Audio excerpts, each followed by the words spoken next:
ভর্তি হওয়ার পরে আপনার কি করতে হবে? ভর্তি হওয়ার পর আপনার দ্বিতীয় নাম্বার হলো আপনার ভর্তি হওয়ার পরে আপনার কম্পিউটারে দিব, কম্পিউটার ইন্টারভিউ।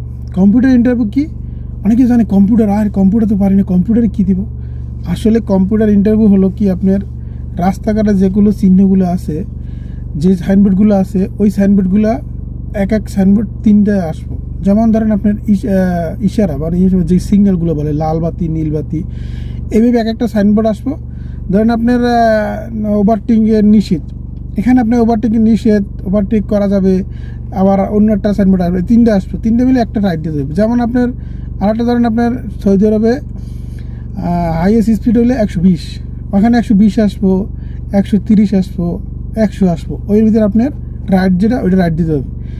এইভাবে ধরেন আপনার যত সাইনবোর্ড আছে, এদের যেটা অরিজিনাল ওই সাইনবোর্ডগুলো একটা আসবো, ওই পাশাপাশি আরও 2টে সাইনবোর্ড আসবে, যেটা আপনার রাইট এটা রাইট দিতে হবে। এটি হলো কম্পিউটার ইন্টারভিউ।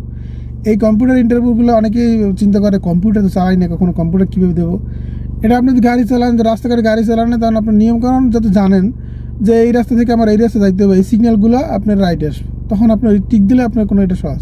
এটার ভিতরে কি 100-র ভিতরে আপনার 70 পাইতে হবে, 70 কি 75 পাইতে হবে, তাহলে আপনার পাস। আর যদি আপনি না পান তাহলে আপনার আবার ভর্তি করতে হবে। ভর্তি করতে কি 85 রিয়াল লাগে, বেশি লাগে না। কম্পিউটার আমি ফেল করছি একবার।